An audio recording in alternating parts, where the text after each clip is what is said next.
Good morning, afternoon, and evening, ladies and gentlemen. So, we've kept putting this off. This review Wanted to give it a bit of time. because, well, not only just that, but if the last video that we released is anything to go by, when I don't have a good amount of sleep, I am very low energy, and unlike it's doing well. no, okay. It's not doing well because someone looked at me and said, you know what? Yeah. That guy really exudes a good presence and his energy's great. I yawned like 35 times. I was dead tired. Yeah. We actually filmed it AM, not PM like we always do. Yeah, we filmed it in the morning. Yeah. 10 a.m. was... Lockdown has been rough on our sleep schedules, is what I will say. Yeah. I haven't woken up earlier than 12 o'clock in like a month, it feels like. Anywho, so what we are finally able to talk about, and we'll probably release this like tomorrow, I'd say. We don't need to release it today. We can release it tomorrow, and then like at a good time. Whatever. Yeah. It'll be today for whoever you're. So here's the thing. This is going to be a little different than Resistance, and here's why. One, it's an older show, so we are well aware that a lot more people are aware of it. Also, it's a much more popular show than Resistance. Resistance is not a very highly liked show. We were fine with it, but we are not the majority of people. Yeah. Rebels, on the other hand, actually seems to be split pretty much right down the middle. There's better than Resistance, not as good as Clone Wars. Both of yeah. Although that being said, there are certain people that do not like it because of the alterations from that. And so Carter's seen all of the series, the entire series. All of it. I have seen parts. I get the gist of it, but I haven't seen it start to finish. So this is the first time I've seen season 1 start to finish. And we're not going to sit around and theorize what's going to happen. Because what could happen next? Because I already know what's going to happen. We generally know. What we can say, though, is ask questions on certain characters, what we like, what would have been an interesting thing to see. In this season. Yes, and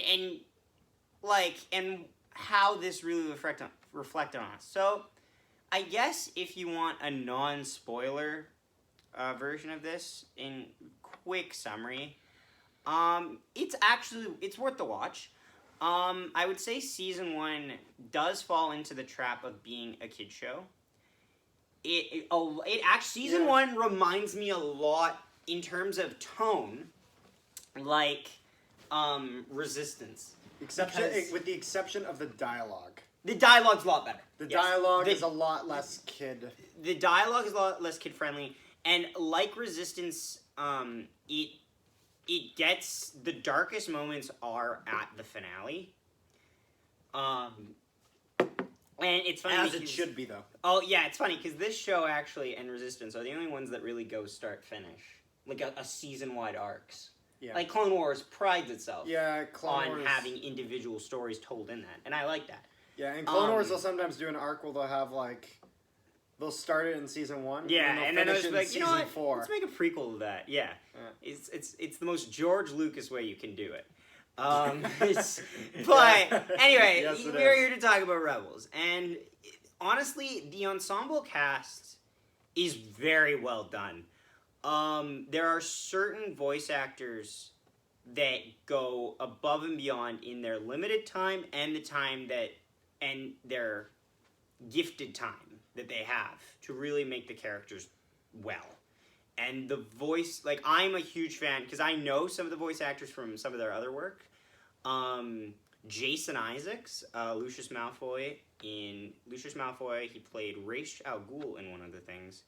And actually, Superman and Superman Red Sun is in it as the main villain. And season 1. Who'd he voice in Rebels? Though? In Rebels, well, I wasn't sure if I should tell them that, but in the non-spoiler review portion, he voices the Grand Inquisitor, and it's very well done. There's no voice actor that seems out of place in this. True. Because it's part of the poster. True. Yeah. And honestly, before we get into full-on spoiler territory, because I know 90% of us watching this have watched it, and the other 10% probably haven't watched this or other things, and that's totally may not cool. care. They just want. That's totally cool. They just want to hear what happens. But it does take place between episode 3 and 4, closer to 4. Yeah. It's closer to 4 well, than... Not, it's well, so if we were to put this actually, in the full... I'm going to be honest, it kind of seems like it's in the middle. Do you think... Like, smack dab in the middle. Do you think it's before... Is it like season 1... Is season 1 before Solo? Because Solo occupies a weird space between 3 and 4. Because it's so individual that it doesn't really... You know what I mean? I can't remember. Like, for example... I feel like it's like... So if we're talking between 3 and 4, okay? So we'll do... So there's Revenge of the Sith, okay? Well, it's all we know is that we know it's 15 years after Revenge of the Sith. Do you know how we know this? What is 15 years? Rebels? Rebels. Okay, so I'm going to You go know how out... we know this, right? Empire Day. Remember? Because they said it was... Oh, Empire Day, yeah. Which is amazing. I love it. Yes. Let's just go straight into spoiler talk here. I want to see that in, like, Fallen Order or something like that. We are going into spoiler territory. For the show that's been out for 5 years. Yes, and this is season 1, which has literally been out for 5. Okay, yeah, they're good. I think they got the message. Oh, wait, if you're still here and haven't... please leave a like and then come back after you've watched all of it. Actually, in terms of timeline, so between 3 and 4, okay? Yeah. So I'm just going to quickly summarize this and try to make sense of it, just so we're clear. Sure. Revenge of the Sith. Yeah. Fallen Order, I think, is after it. I think if you go chronologically, in terms of every type of media, not counting books, Fallen Order goes next. I think it goes Fallen Order. Stop doing that. Yeah. Fallen Order. I'm going to guess Fallen Order, Solo, Rebels, Rogue One. Rogue One's the easiest because Rogue One. Yeah, it's literally... It literally goes into... Like, other than one flashback scene... You know what I would like to say? You know how you in the other thing talked about how the episode 8 crawl was pointless because of the thing being right before it? Yes. Doesn't that make the episode 4 crawl a little bit pointless? It does, but I would like to also point out that people don't... But if you're not... But it technically doesn't occupy a place in the Skywalker saga. Sure. So it's okay that and it doesn't don't... talk about the Scarif battle or anything like that. No, it doesn't. So you... It's very, very vague. It's funny. Rogue One is the movie that, by design, and we are getting way off topic now because you've asked, that doesn't need to exist, but we're glad that it does. Anyway, Sure. So Rebels! Yeah, I like all of the characters here. All the characters are genuinely... unlike Resistance, I really think that every character in your main cast, they're diverse. They're very diverse. Because I mean, Resistance, you got a boatload of mechanics. Yeah. You got a bucket of mechanics. That's what you got in Resistance. Yeah, you got mechanics and pilots, which is also why they really shouldn't have named it Resistance. They really should have just called it Aces. Star Wars Aces. Ace Squadron. Well, they already have Ace Fighter. I feel like they should have called it like Ace Squadron or Aces because I feel like if they did, well, actually, if they did Ace Squadron, people might get that confused with Alphabet Squadron. Again, focus. The main cast of do-gooders here. But you like him for different reasons. I do. I will say though, Ezra at first comes off a little flawed. But that's what you're gonna have with a character that's like 14, 15 years old getting thrown into this big conflict. Well, it's not really thrown. He was born on the day. You know what I mean? Well, he's lived through it. No, but I mean... Yeah, okay. But he's being thrown into the Ghost Crew, and now he's being a lot more hands-on with... So, there are some voice actors that I'm genuinely happy to see in here. Jason Isaacs obviously is one. I am a huge Harry Potter fan. I've read all the books. I've watched all the movies. I can beat you in a trivia. I am 76-0 in Trivia Pursuit and Harry Potter. I am a fan. Have you actually kept track? I've never lost. Are you 76-0? I'm like 76-0 because... you've played it 76 times. Probably. It's because every time I'd have a week, we'd work at like weeks or whatever. I think I've played it once. My camps, we'd play it a lot because, like, all of us were Harry Potter fans, and the kids would just be in the pool the whole time. And they never won. No, I always win. Okay. I'm really good. We're getting off topic. Well, that's a theme this episode. But Jason Isaacs makes a great performance. He has that voice that commands authority, but also there's elegance to it, and it's really well done. And you got to tell me which characters they are, because I don't know the voice actors in this. He's the Grand Inquisitor. Okay. And so his voice it's all very neat and tidy. Like his character, I genuinely really enjoy. I would love. I will say though, he is a victim of situation and the fact that the first season is really kid friendly. Like he got thrown into the Von Rig position where he has to die at the end of the season to move towards a bigger threat, which is Vader, which we see at the end. Because he can't. Because if I were to compare it to Resistance, just quickly, Pyre is the Tarkin situation, where if you don't know anything further along the line, you think he's the guy who's done. Yeah. You think he's the odd man out, but he's not. He's in a good spot. Tierney is Callus because they're literally the same. Yeah. Type of thing. Callus is fantastic. Callus is fantastic, and it's all the more matter that they got a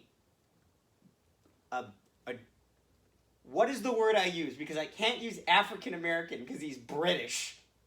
But they've got a black guy who's British to play a white dude. And it doesn't sound wrong whatsoever. It sounds perfect. And he does it. He's fantastic. He does an amazing job. One of the funniest things for me this season was when they free a bunch of Wookiees, and Callus gets knocked off this platform, and he's hanging on this pole, and there's a stormtrooper hanging below him. He's like, "Was that the first time you've seen a Jedi, sir?" And he just flat out kicks the stormtrooper off the pole to his death, and I burst out laughing. And I think one of if we're gonna I think we should talk about some of the strongest parts of the season. Yes. So the strongest parts of the season. Can I start off because I brought up. I think one of the strongest parts is that they really kick off. You're gonna see this more in Rebels as you go forward. The Zeb versus Callus situation. I like that. Yeah. And they kick it off with a bow rifle fight, and oh my god. And how, Callus, this is one of the most darker tones in the season, about how Callus literally said, yes, I took this from your leader. I killed her. Mm-hmm. And he says that right in front of... From the leader? He just said he took it from a Lasat. Well, because it was am I supposed to know that? No, but that specific bow rifle is from a position of authority within the Lasat. Okay. No, but it was like the queen or whatever the hell they call it. I heard guard, okay? No, it's not a guard. It's like... They don't tell me! I've only seen season 1! Leave me alone! No, but they don't tell you... No, they tell you in the thing. You must have not heard it. But anyways... Sure. Anyway, I talk about it? Because I'm worried you're going to spoil more for me. It's a darker... But they don't tell you that in any of the other things. They tell you that in season 1. Okay. Tell you Stop wasting my time. No, all of it is done very well. The cameos, Bail Organa cameo is done well. When I first saw C-3PO and R2-D2, I was very confused. And the fact that he was just spying for Bail Organa makes perfect sense. It really makes me wonder how far that gets you. Just send in a protocol droid and an astromech to spy? I feel like that doesn't have a long shelf life. And that's a risky thing. And that's a risky thing to do because they have all the memory of all this stuff. So that's why they needed to move on to Bothans. Anyways, no, but Callus has done very well. I love the character design because it's not because he's like the FBI of the Imperials. Yeah, so he doesn't look like a agent. Yeah, as opposed to an officer. Security Bureau, right? That's the yes. Just making sure. No, but he's done very well. All of the scenes at the Imperial bases are done very well. Yep. The character designs are different than the character model types are different than Clone Wars animation. But they have to. But it's very similar. It's not like a change, which kind of I feel like pisses people off more because it was so close. But I'm totally okay with it But they because ha- the characters that they have. But they in there can't look just fun. do the same thing. Yeah. Otherwise, it's just Clone Wars, but not in the Clone Wars. Okay, yeah. 2.0. James Earl Jones's voice sounds a bit like it sounds pretty good. You can tell it's been a while. You hardly hear him. Yeah, but you hear him at the beginning. You hear it a little. You can tell a bit. It's not as bad as Rogue One, where Okay. you can tell he's really having to put a lot of pressure on it. But yeah, Yeah, but he's I would badass say in Rogue so. One, so who cares? Yes. Well, he's badass when he doesn't talk. Yeah. Also, they don't use James Earl Jones in Fallen Order. They use a different guy, but they splice in James Earl Jones with it to like sound modify it. It's done very well. Of course they do. So I find it really like one of my favorite things about this is, and we're getting so hung up on things that we don't need to be, but they really explore a lot of like different arcs, and they've so far focused a lot on the Jedi. The Luminara Unduli fake out is great because it totally diverts our expectations in a way that makes sense. And that's good because the thing is that a lot of times in shows like these, they'll be like, "Oh yeah, there's a rumor of yada yada yada," and it Just turns out true. And it always turns out to be true. But now we're talking about how it turns out to be false, and they were using it to manipulate the Jedi, and that's awesome. I love it because it literally also shows why. It shows her corpse. Well, it also shows a better version of how they handled Rey's parentage in The Last Jedi. I'm not talking Rise of Skywalker, because let's be honest, Rise of Skywalker is a walking retcon. It only exists to retcon The Last Jedi. Go to Patient Zero, which is The Last Jedi. Last Jedi says, what is Rey's parentage? No one. No one. But his grandparents. Yeah, no, but that's not the point. The loophole. What does the Luminara Unduli reveal do? Is she alive? No. But it's not that she's not there. It's that her corpse is there, and it is not just her corpse and stuff. It is to lure in Jedi. There is a reason behind why it is not what you hope it is. Because at first you hope, you're like, oh hell yeah, Luminara Unduli. But it just doesn't make. It wouldn't make sense to have her in that era. But exactly. Another Jedi Master, really? Yeah, Kanan is great. I like Ezra's lightsaber hilts. It's funny, you're in the minority there. I really like it. I like it. I like it. I don't love it, but I like it. Like let's be honest. Like a lot of people the hate skinny lightsabers are something that also as well that I'm okay That's with. part of the design. I'm okay with them. But no, I like Ezra's blaster type lightsaber because I think it shows how he really is absolutely because let's compare him to other Padawans because in my mind, right, I'm comparing him to a person who has never really wielded the Force, and he's also past the age where you can totally nurture it. But the thing is that he needs that blaster in there because A, he is not a lightsaber expert by any means necessary, but he's also living in a war zone that forces him to be good with a lightsaber. Mm-hmm. And we've seen from his very few set of skills, but I know he has more, but things that he's actually good at. He's good with that, slingshot. The slingshot thingy on his wrist. Like, he's good at aiming at guns like that, and he has to work. He's not an expert, but he has somewhat competent ability. He's got a few tricks. He's better than freaking Kaz. Kaz is a clumsy. Kaz is designed to suck.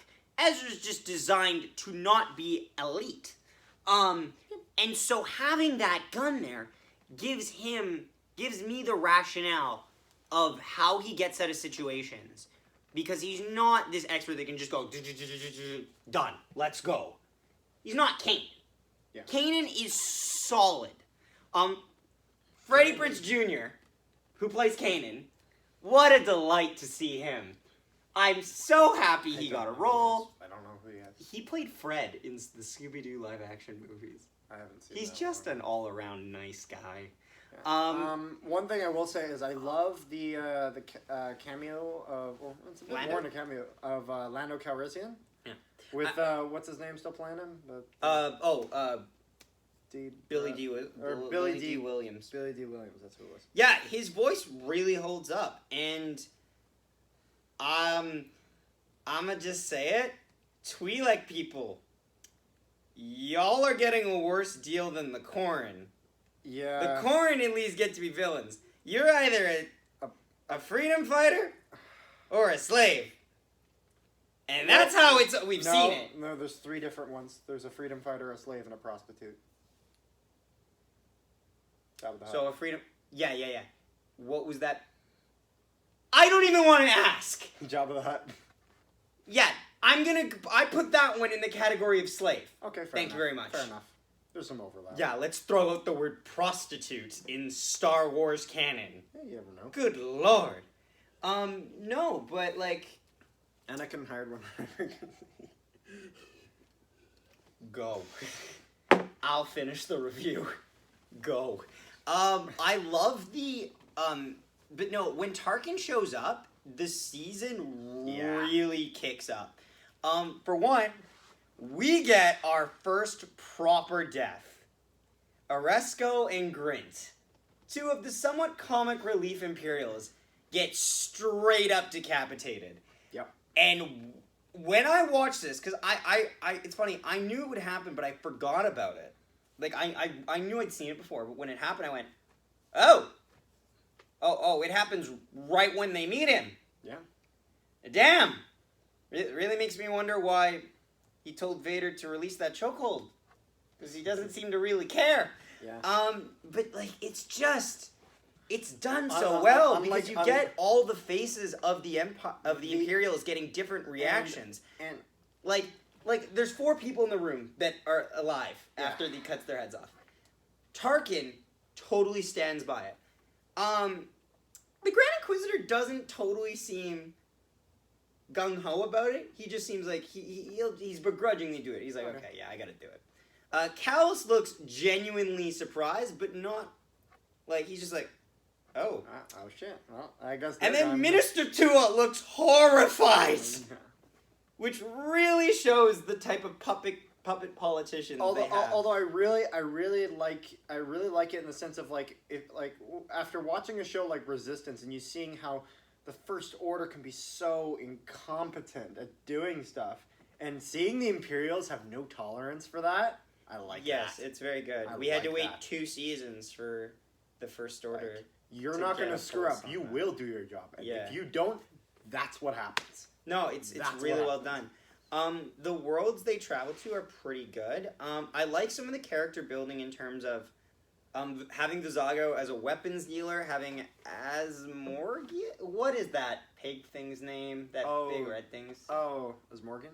Asmorgan, right? Asmorgian, I think. Asmorgian, as like goes into like just having people like that go into the category of like low tier villains good. He's like another like arms dealer kind of thing. Vizago seems like scum to me, and I'm totally okay with it.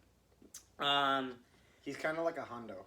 He does, but he's not. He doesn't have Hondo's class. He doesn't have Jim Cummings' class. Of course, he doesn't have it. Yeah, Hondo is Hondo. Having Ahsoka at the end, great. There's a lot we're missing there from how she gets from point A to point B, but I'm totally okay with that. It's in the Ahsoka novel. Read it. Oh wow, yeah, great. Tell me when they put it into a movie. I think they should. They got Rosario Dawson now doing it in The Mandalorian, and she kicked ass. But they'd have a younger Ahsoka. There's like, buddy, do you know the time span that takes place? There's at least like 20-year difference. Yeah, but they don't start right after Clone Wars. What? The Ahsoka novel doesn't start right at the end of Clone Wars. I don't know when it starts. Like that. Carter, stop. Are we gonna get off topic if you talk about this? No, this will be real quick, okay? This will be real quick. Okay. So basically, at the start of the novel, she buries her lightsaber. You're already like taking she does longer in than I Clone thought Wars. you would. And then it skipped, and then there's a time skip. Okay. Yeah, that's all I was gonna say. I love that the finale takes place right over Mustafar. That's done well. The only thing I would say, you know what? I really was hoping they'd do a little bit on Mustafar. So I have a question: did Rebels come out before Rogue One or after Rogue One? Before. Because Rogue One came out in 2016. So let's be clear. the people. So that actually is brilliant. That's just sheer amazing luck that it happens to take place right on the outskirts of Mustafar. And Vader's castle happens to be on Mustafar, which is totally canonized by having it in Rogue One. Yeah. So people watching it in that time didn't realize, oh, that just means it must be Vader. That just is like, oh, it must be bad. Now it has to be Vader. Yeah. That is actually something that... Well, that was pulled straight from Legends. So. Yeah, but it works really well, actually, after the fact Having as Vader well. have a castle on it in Mustafar, damn right it does. Well, no, but I mean, but you knowing that it's Vader that's going to have. Oh, yeah. And also how he says it never worked. So, Grand Inquisitor has to die. He kills himself. Yeah. Yeah, it makes sense. It's funny. He basically just gives up. And he doesn't give up. He doesn't want... Like, it's funny. It's one of those things that looks better now that you know more about it that came out in the future. Like, after knowing what happens in Fallen Order, it makes sense. Yeah. More. It makes more sense now. Right? Yeah. Because... There's another thing, but I don't know if you've seen it, so I'm not going to say it. Which thing? I'm not going to say it. It's about Rebels. It's in a future season. About some other stuff. Is it about well, who he is? Because I know that. That's not it. Okay. I love the Jedi Temple and the way that they had the illusions the same way that they do in the Clone Wars. I sussed out the illusions right away, but that's only because I knew that they would have shown the villains showing up to the place at least before it was. But it was done really well. Yeah. I knew it obviously because I've seen the TV show. Mm-hmm. And the temple's done so well. Yoda in showing up actually blew my mind because I didn't even know he showed up then. So that actually legitimately, like, I yelled. Yeah. Which is my reaction to most things in life. Yeah. But I yelled. I was like, oh! Yeah. Also, I was wondering in my head. I was like, does he know? No, I didn't know. No, he doesn't know. I'm very optimistic for season 2 because I don't actually know what happens because I know certain things. I don't have the orders of things. So I know the end game of season 2 because it's so legendary in Star Wars mythos. It is fantastic. I don't know how we get there though, which I'm looking forward to. I will also say a quick thank you. So we were actually just previously featured on, as far as well as I know, recording at this date, we were featured on 2 different reaction mashups for the Mandalorian. Thank you for including us. Who was it that posted it? Connor Dankin? I don't know if I'm saying it right, but thank you for including us on there. We really appreciate it, and it was a blast, and it really helps this channel grow when people see our content. Yeah. So with that said, I think we're going to leave it here. Honestly, yeah. I know that we didn't really delve into too many significant arcs exactly, but like, this show is so old that it was kind of hard for us to say it without saying what happens next. Yeah, it's hard to. But we were a huge fan of. We were also a huge fan of seeing the old Republic base that's infested by those animals that hate the sun. I like it. I like it. The only thing I will say is that the episode is kind of filler. The episode is kind of filler, but I like seeing that location. But I like we actually see that location twice. Lothal overall is pretty interesting. The change from the city to there. One thing. Why are they such a dick to Zebo? I like that. Ezra is an asshole to Zebo. Yeah, they treat him like shit. Like, I was watching this, and I'm like, this is horrible. He's a human being, not an animal. He's a Rodian being. He's a Rodian being. You Rodian scum. But yeah, no, the Wookiees design doesn't look great. It looks passable, but it just seems too clean for slave Wookiees. Well, the problem is that, like, with the show that's animated with a lot of clean, smooth textures, it's hard to do something that hairy, so. Yeah, we're having it just have bristles to go up to the side. And that's something that they struggled with that in Clone Wars, even, like. Yeah, but he looked better in Clone Wars. Not really. They have more texture to it in Clone Wars. So there was only one in Clone Wars, so it wasn't as noticeable. No, Chewbacca's in there, and they had that Woody Jedi. Yeah, but only one at the same time. You don't see like okay. 40 Yeah, of them lined true. up. No, I'm really excited. I like a bunch of the different designs of the Imperials, especially the Stormtrooper designs. And then I the new wish they were ATDPs. I wish they were freaking available in Battlefront 2 because we get like a gazillion New Galactic ATDP? Republic one. Yeah, ATDP's fine. When they had the good. Imperial like cadets. The cadets are good. Are They good had design. Ezra being a complete bitch Me to one of them. being the type of person I am, I wanted to see one of those cadets follow-up story with them, like not like where they have their own episode, but like you want, after seeing what happens in some of the characters in Resistance, ironically, I wanted to see where we could lead with that one cadet that really didn't get along. Yeah. Also, I 100% Basically thought pull a Rooklyn. yes. Yeah. Yes, well, some people haven't. All of the people haven't seen Resistance, but honestly, I think we should leave it here. But yeah, we really liked it. Yep. It's really good. And it's only gonna get better because season 1 can never be the best one for the show, kind of. Yeah, that's true. Like a lot of times Because they have to season establish ones- the characters. They gotta, you know what I mean? Mhm. We're kind of trying to see what we're gonna post stuff as well. The Mandalorian videos are doing Yeah. phenomenal. They're Um, they're getting better. And Our better and better. podcast videos are having an uptake in views, which we're extremely fortunate for. It's all doing better. Yeah, we'll have another review.